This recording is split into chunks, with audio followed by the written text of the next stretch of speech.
오늘 또 성령님께서 우리에게 은혜를 주시고 또 강의를 깨달아 하나님께 영광 돌리며 힘을 얻도록 기도하고 시작하겠습니다. 그러고 하시고 은혜가 충만하신 아버지 하나님, 성령님께서 오늘도 저희들의 마음문을 열어주시고 인도하여 주셔서 오늘 강의를 통해서 충만한 은혜를 받게 하시고 힘을 얻게 하시고 하나님께 영광을 돌리게 인도하여 주시옵소서. 감사하고 주 예수 그리스도 받들어 기도드리옵나이다. 아멘. 청취자 여러분, 지난주에는 이 성령님의 사역에 대해서 공부를 했습니다. 오늘은 믿음이 무엇인가, 믿음에 대해서 공부를 하도록 하겠습니다. 믿음이라고 하는 말은 신자의 생활에서 빼놓을 수 없는 중요한 말이고, 우리는 때로는 믿음이 적다, 또 믿음이 또 많다, 또 믿음이 있다 없다 이렇게 얘기할 때가 있습니다. 사실상 이런 말은 우리가 이 믿음을 잘 이해하지 못하기 때문에 나오는 하나의 소치라고 볼 수가 있습니다. 또 성경에도 보면은 히브리서 11장을 믿음의 장이라고 하는데, 거기에 보면은 믿음은 바라는 것들의 실상이요 보지 못한 것들의 증거라고 이렇게 이야기하고 있습니다. 그럼에도 불구하고 이것이 믿음의 전체적인 것을 포괄하냐 이렇게 묻는다고 하면은 그렇지가 않습니다. 이것은 믿음의 일부분에 대해서 말하고 있습니다. 그렇기 때문에 칼빈도 여러 가지로 고민하고 그런 가운데 이 기독교 강요 3권 2장 8절에서 아주 중요한 믿음에 대해서 정의를 하고 있습니다. 이 정의는 너무나도 중요하고 또 우리 신자가 깊이 이해해야 될 말씀이기 때문에 제가 직접 인용을 하겠습니다. 믿음은 우리에 대한 하나님의 선하심을 굳게 또 확실하게 아는 지식으로, 이 지식은 그리스도 안에서 값없이 주신 약속의 신실성을 근거로 삼은 것이며 성령을 통해서 우리 지성에 계시되고 우리 마음에 인침바가 된다. 이렇게 정의를 내리고 있습니다. 아마 이 정의를 들으신다고 해서 믿음이 무엇인가에 대해서 분명히 알 수 있는 것은 아닙니다. 저 자신도 이 정의를 제가 이 프린스톤 신학대학에서 공부할 때 1학년 때 교회사를 공부하게 되었습니다.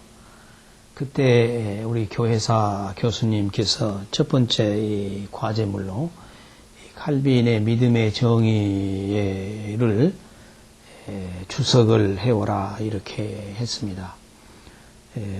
그래서 저는 그때 이 정의, 몇 줄 안 되는 이 말을 이해하고 또 설명하기 위해서 여러 주 동안을 이렇게 또 고민하고 또 다른 책들을 읽고 또 영어도 짧기 때문에 참으로 이렇게 심혈을 기울여서 이 과제물을 썼는데, 그 교수님의 코멘트를 보면은 잘 이해를 못했다. 칼빈의 믿음이라는 정의를 잘 이해를 못했고 또 영어도 여러 가지 힘들기 때문에 영어부터 공부를 하는 것이 좋겠다. 이런 하나의 코멘트를 받고 상당히 실망에 빠진 적이 있었습니다. 그로부터 지금 20년이 지난 오늘에 와서 이 경동교회 이 프로그램의 일환으로서 기독교 강요를 공부하면서 다시 믿음의 정의에 대해서 접하게 되었습니다.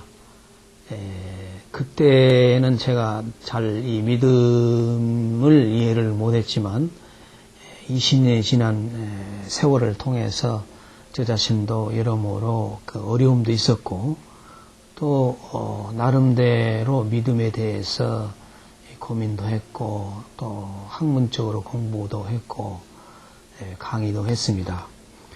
그래서 오늘 이 정의를 통해서 몇 가지로 믿음에 대해서 설명을 드리면서 이 칼빈이 말한 믿음을 올바로 이해하고 또 힘을 얻고 위로를 받고 또 하나님의 역사를 열심히 섬길 수 있는 계기가 될 수 있기를 진정으로 바랍니다.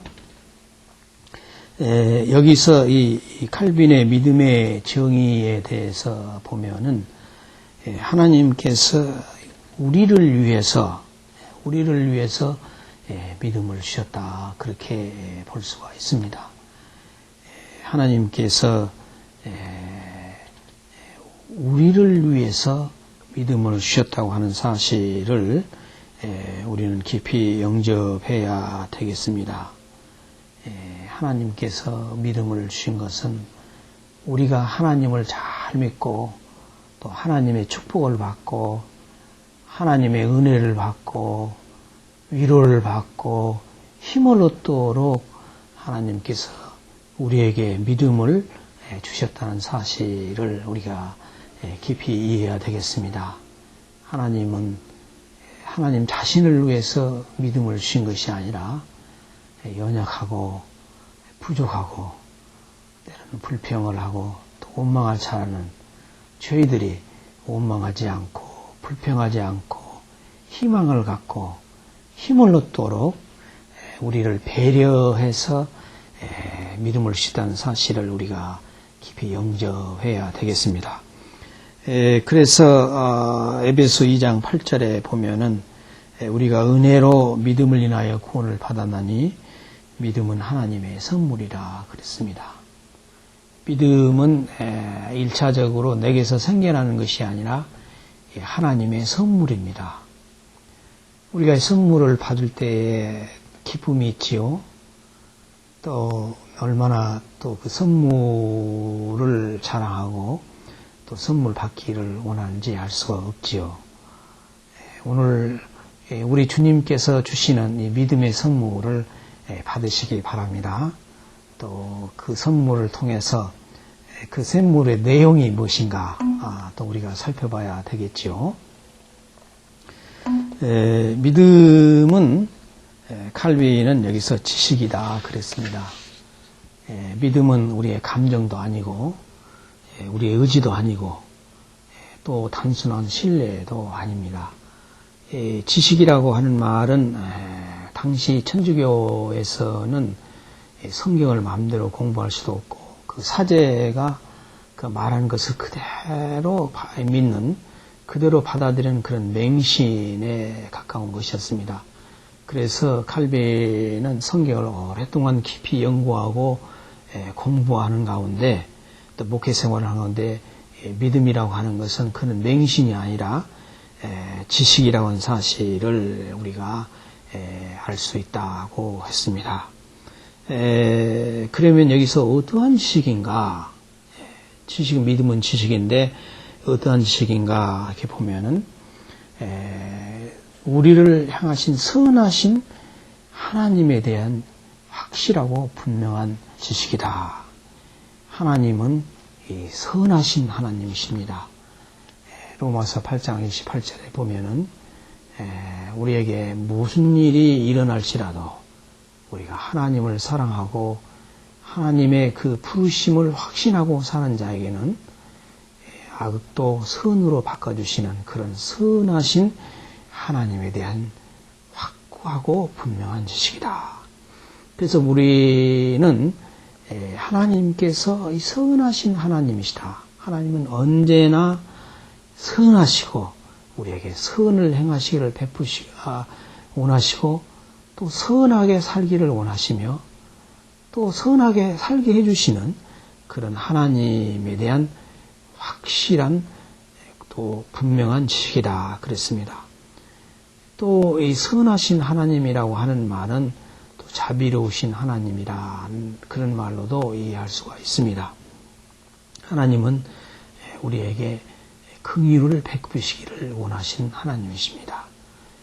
긍휼이라 하는 말은 내가 무슨 어떤 자격이 있어서 긍휼을 베푸는 것은 긍휼이 아닙니다. 아무 자격이 없는데도 베푸시는 그런 도와주시고 또 은혜를 주시는 하나님을 우리가 자비로우신 하나님 또 인애로우신 하나님 긍휼하신 하나님임을 우리가 알 수가 있습니다. 성경에도 보면 바디메오 거지가 사람들로부터 소외받고 아무것으로 갈 수 없고 의지할 수 없는 부모로부터 버림받은 그런 상황 가운데서 무엇을 간구했습니까?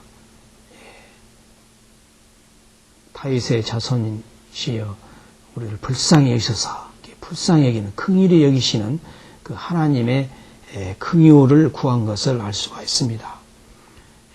우리 죄인에게 우리가 아무것도 할 수 없는 우리에게 필요한 것이 무엇입니까? 하나님의 은혜와 하나님의 자비와 긍휼이 아니겠습니까? 그래서 우리가 신자가 하나님 앞에서 할 수 있는 최선의 것은 하나님의 자비를 구하는 것임을 믿습니다.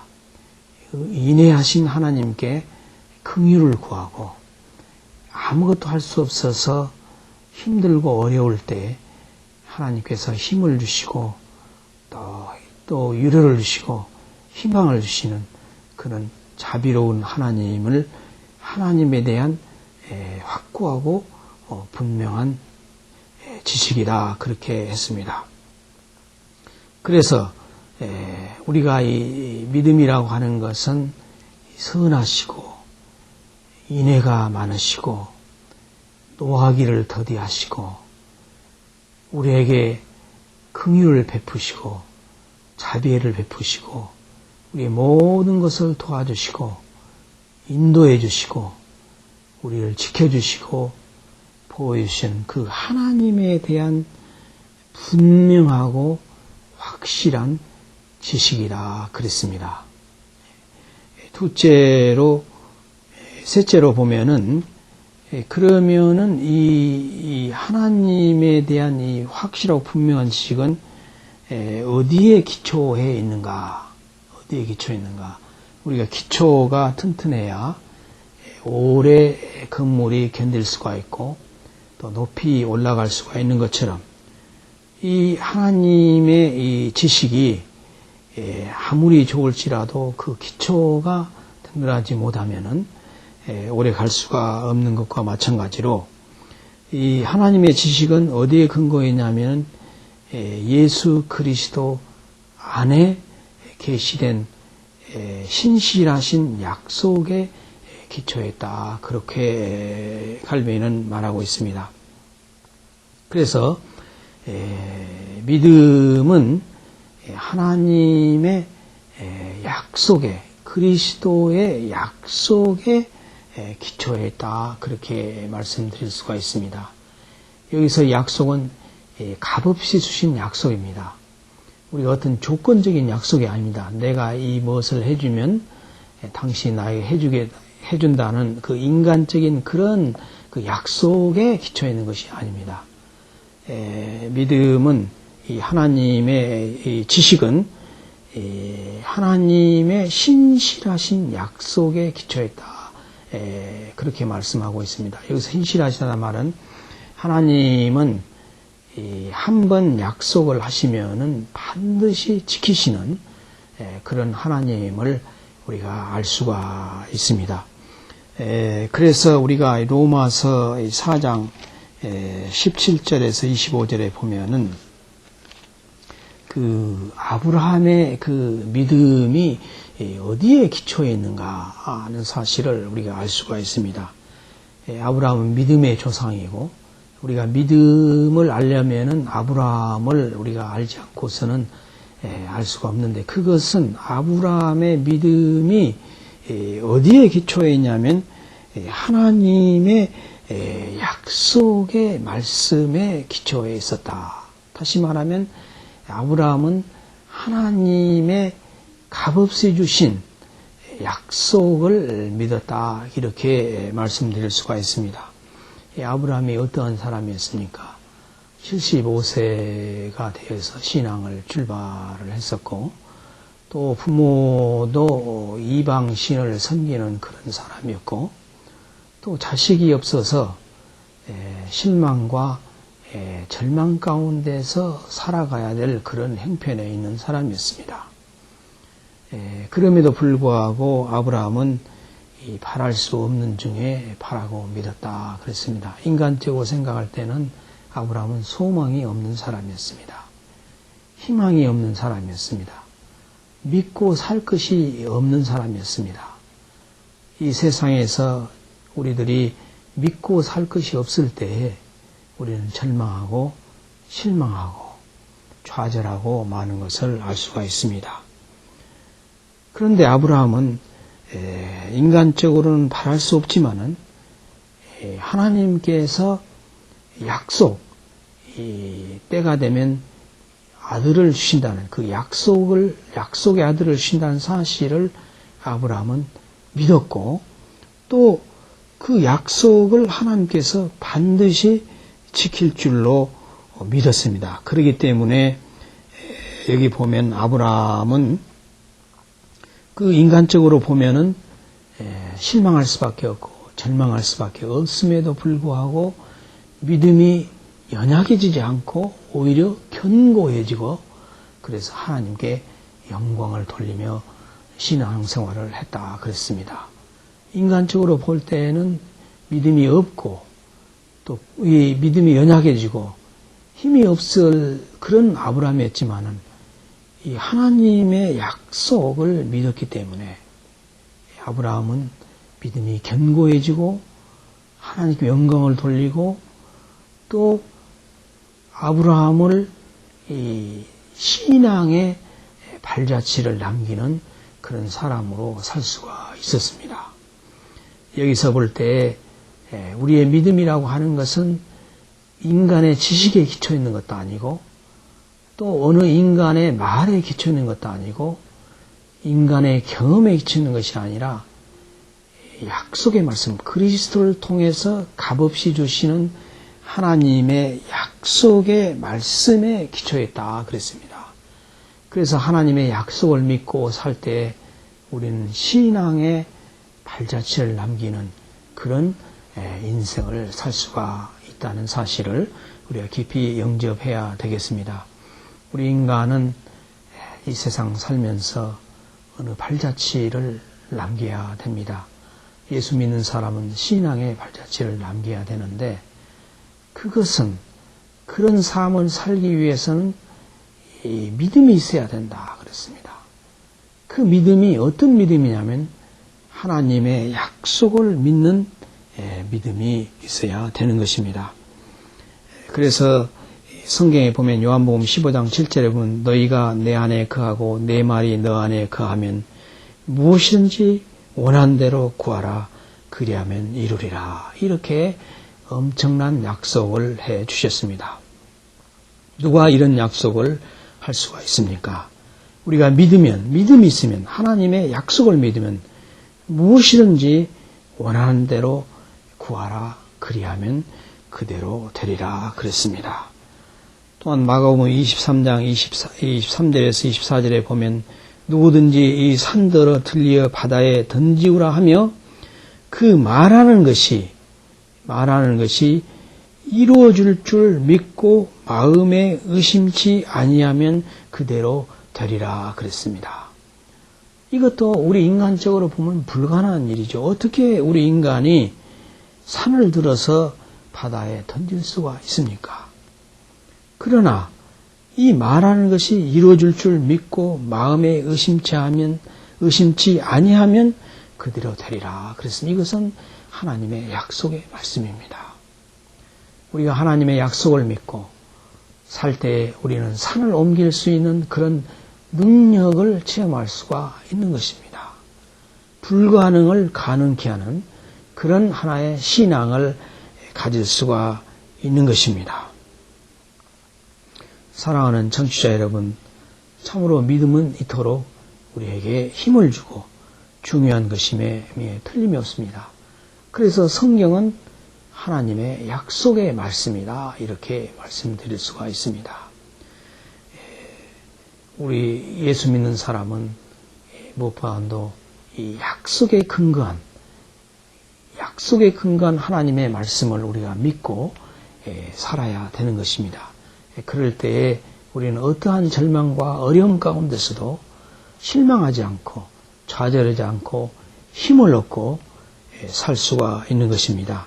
하늘이 무너져도 솟아날 그런 구멍을 우리가 볼 수가 있는 것이 믿음입니다. 이 넷째로 믿음은 하나님께서 우리가 확실하게 해주기 위해서 성령님을 통해서 우리 지성에 계시하시고 마음에 인을 쳤다 그랬습니다. 이것을 하나님께서 얼마나 확실하고 굳게 믿기 위해서 성령님을 통해서 우리가 알 수 있도록 깨달아 알 수 있도록 하나님께서 우리에게 지성을 주셔서 지성으로 알게 하시고, 또 우리가 머리로만 알면 이것이 오래가지 않기 때문에 마음으로 확신하기 위해서 성령을 통해서 우리가 어떤 그 문서의 그 효력을 확실하게 하기 위해서 법률사무소에 가서 공증하는 것과 마찬가지로 성령을 통해서 공증하셨다, 이렇게 말씀드릴 수가 있습니다. 그래서 이제 정리하면은 믿음이라고 하는 것은 우리의 감정도 아니고 또 경험도 아니고 우리에서 생겨나는 것이 아니라 하나님께서 우리로 하여금 하나님을 믿고 어떤 가운데서도 분명하고 확실하고 또 영생을 얻으며 매일 찬송하면서 살도록 하시기 위해서 우리에게 믿음을 주신 것입니다. 이 믿음은 하나님의 지식이요, 또 이 지식은 예수 그리스도를 통해서 계시된 하나님의 약속의 말씀에 기초해 있고, 하나님께서 이것을 우리 지성의 성령을 통해서 계시하시고 마음에 확실하게 인치셨습니다. 그래서 우리가 매일매일 우리가 믿음으로, 우리 신자는 믿음으로 살아야 되는 것입니다. 믿음으로 살 때만이 우리에게 기쁨이 있고 감격이 있고 행복이 있고 힘이 있고, 그래서 우리가 어려울 때 하나님께서 힘을 주시고, 힘이 없을 때 힘을 주시고, 또 위로가 필요할 때 위로를 주시고, 좌절할 때 희망을 주시기 위해서 믿음을 주셨다는 사실을 우리가 굳게 믿고, 이 믿음을 주신 하나님께 감사를 드리며, 이 믿음이 성령님을 통해서 매일매일 자라고 확실하게 되도록 기도하면서 살 수 있기를 바랍니다. 다 같이 기도하겠습니다. 거룩하시고 은혜가 충만하신 아버지 하나님, 하나님께서 우리를 위해서 믿음을 선물로 주셔서 감사를 드립니다. 아버지 하나님, 매일매일 저희들이 하나님의 약속을 믿게 하시고 성경을 통해서 약속을 깨우치게 하시고 깨닫게 하셔서 이 어려운 세상에서 힘이 없을 때 힘을 얻고, 위로가 없을 때 위로를 얻고, 좌절할 때 희망을 갖고, 또 하나님께 영광을 돌리며 살 수 있도록 축복받은 귀한 믿음을 갖고 살 수 있도록 은혜를 허락하시고 도와주실 것을 믿습니다. 감사하고 주 예수 그리스도 이름 받들어 기도드리옵나이다. 아멘.